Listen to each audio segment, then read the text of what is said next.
नैना एक छोटे से शहर की पढ़ी लिखी और आत्मनिर्भर लड़की थी। सुंदर, सौम्य और अपने सपनों से भरी हुई।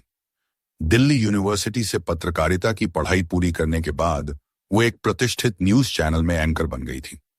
वहीं उसकी मुलाकात आदित्य से हुई, लंबा, स्मार्ट और बेहद कॉन्फिडेंट लड़का जो उसी चैनल में सीनियर प्रोड्यूसर था।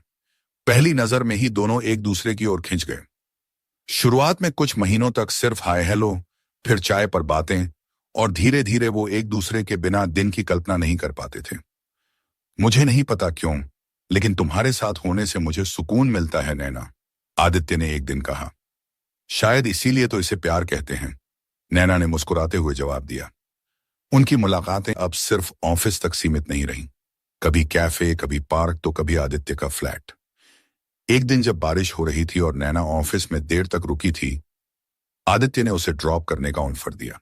पानी बहुत है रास्ते में, मेरे फ्लैट चलो, थोड़ी देर बैठते हैं फिर निकलेंगे, आदित्य ने कहा। वो दोनों भीगे हुए थे। आदित्य ने नैना के बालों से टपकती बूंदें हटाईं और कुछ देर वो उसकी आंखों में देखता रहा। तुम बहुत खूबसूरत हो नैना। उसके होंठ नैना के होंठों से मिले। धीरे धीरे वो आलिंगन में बदल गया। फिर कपड़े खुद ब खुद उतरते चले गए। उनके बीच का पहला शारीरिक संबंध बेहद स्नेहिल और भावुक था। प्यार, स्पर्श और उत्तेजना के हर क्षण में वो एक दूसरे को जी रहे थे। आदित्य, तुम वादा करो, ये रिश्ता हमेशा यूं ही रहेगा, नैना ने सांसों के बीच कहा। मरते दम तक, आदित्य ने जवाब दिया। नैना अब पूरी तरह से आदित्य के प्यार में डूबी हुई थी। वो उसके साथ शादी के सपने देखने लगी थी। लेकिन आदित्य का व्यवहार धीरे धीरे बदलने लगा।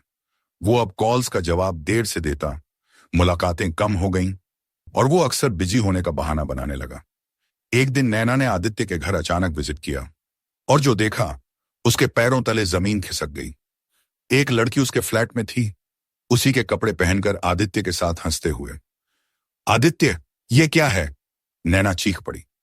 नैना, प्लीज सुनो, ये बस एक दोस्त है। झूठ, तुमने मुझे इस्तेमाल किया, मेरे जिस्म से खेला। आदित्य चुप था। उसकी आंखों में शर्म नहीं थी। नैना पूरी तरह टूट चुकी थी।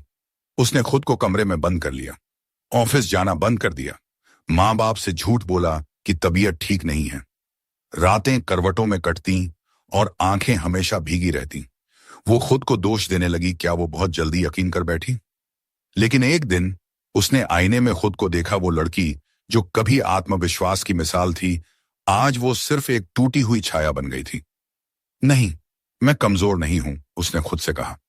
वो ऑफिस लौटी, लोगों की नजरों का सामना किया और खुद को काम में झोंक दिया।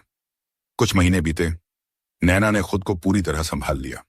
उसने अब रिपोर्टिंग की दुनिया में कदम रखा और समाज में हो रहे शोषण और धोखों पर स्टोरीज करने लगी। फिर एक दिन उसे एक स्टोरी मिली, एक बड़े बिजनेस ग्रुप की अंदरूनी घोटालों की रिपोर्ट, और उसमें सबसे ऊपर नाम था आदित्य का। वो अब एक मीडिया ग्रुप का मैनेजिंग हेड बन चुका था, लेकिन उसकी पोल खोलने वाली फाइलें नैना के हाथ लग गई थीं। अब तुम्हारी सच्चाई सामने लानी होगी, नैना ने फैसला किया। उसने एक स्पेशल रिपोर्ट तैयार की जिसमें आदित्य के अफेयर, घोटाले और मानसिक शोषण के सारे सबूत थे। रात 8 बजे वो रिपोर्ट टीवी पर चली। देश भर में हंगामा मच गया।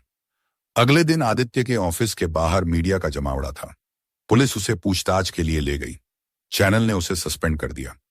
वहीं नैना को राष्ट्रीय स्तर पर सराहा गया, एक बहादुर पत्रकार जिसने खुद को धोखे से उबारा और सिस्टम को नंगा किया। आदित्य ने उसे कॉल किया, पहली बार इतने महीनों में। नैना, तुमने ये क्यों किया? क्योंकि तुमने भी किया था, लेकिन फर्क सिर्फ इतना था कि मेरा प्यार सच्चा था और तुम्हारा झूठा। फोन कट गया। नैना आज भी अकेली है, लेकिन अब वो कमजोर नहीं है। प्यार फिर से होगा, लेकिन इस बार वो पहले दिल नहीं, दिमाग से सोचेंगी।